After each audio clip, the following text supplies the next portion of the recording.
चोर और पंडित। एक गांव में एक मंदिर था। उस मंदिर में एक पंडित काफी सालों से सेवा कर रहा था।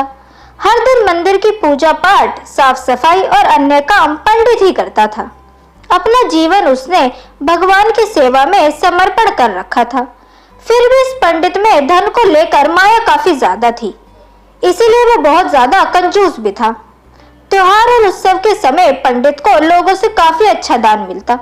कई लोग उसे काफी सारा पैसा भी देकर जाते। पंडित ने सालों से उसे मिलने वाला पैसा, सोना और चांदी एक पोटली में जमा कर रखा था।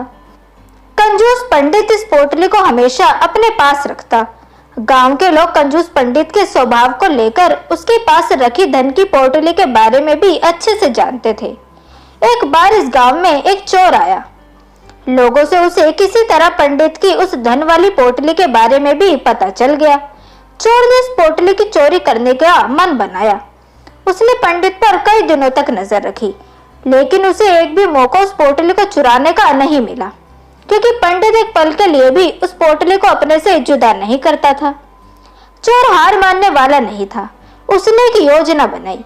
चोर ने पंडित का शिष्य बनकर उस पोटली को चुराने का तय किया। चोर भेष बदलकर पंडित के पास पहुंच गया और उसने पंडित की काफी ज्यादा तारीफ की। चोर ने पंडित की तारीफ के पुल बांधते हुए उसे यह भी कहा कि वह पंडित की तरह ही ज्ञानी और समझदार बनना चाहता है। उनके साथ रहकर पूजा पाठ और मंदिर में बाकी काम सीखना चाहता है। एक अनजान व्यक्ति के मुंह से अपनी इतनी ज्यादा तारीफ सुनकर पंडित को बहुत अच्छा लगा। उसने उसे अपना शिष्य स्वीकार कर लिया। अब वह चोर पंडित के साथ ही रहने लगा। जहां पंडित जाता वह चोर उसके साथ ही जाता।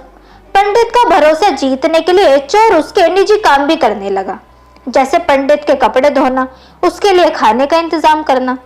धीरे धीरे पंडित को उस चोर पर काफी ज्यादा भरोसा हो गया। एक दिन पंडित और चोर किसी दूसरे गांव में जा रहे थे। वहां रास्ते में एक नदी के पास वे लोग ठहरे। पंडित को नदी के पानी में नहाने की इच्छा हुई। पंडित ने अपने धन की पोटली चोर के पास रखते हुए कहा, मैं नदी में नहाने जा रहा हूँ। चोर इतने दिनों से इसी मौके की तलाश में था। पंडित जैसे ही नदी के पानी में नहाने के लिए गया, चोर उसकी धन की पोटली लेकर वहां से भाग गया। तो दोस्तों, इस कहानी से हमें क्या सीख मिलती है? हमें विश्वास करना चाहिए। विश्वास से ही दुनिया चलती है, लेकिन हमें किस पर विश्वास करना है, ये सबसे महत्वपूर्ण बात है। हम किसी अनजान व्यक्ति पर बिल्कुल भरोसा नहीं कर सकते जिसे हम जानते ना हो, जिसके बारे में ये पता करना मुश्किल हो कि वो भविष्य के लिए हमारे लिए अच्छा रहेगा या बुरा। इसीलिए कोशिश करें कि जब भी आप किसी पर भरोसा करें तो उसको सबसे पहले आप अच्छे से जान लें। तो दोस्तों, कैसी लगी आपको आज की ये कहानी, ये हमें कमेंट सेक्शन के थ्रू जरूर बताएं। वीडियो अगर आपको पसंद आई हो तो इसे लाइक जरूर करें, साथ ही इसे अपने दोस्तों के बीच भी शेयर करें। चैनल को सब्सक्राइब करना ना भूलें। मिलते हैं आपसे अगली वीडियो में, तब तक के लिए गुड बाय।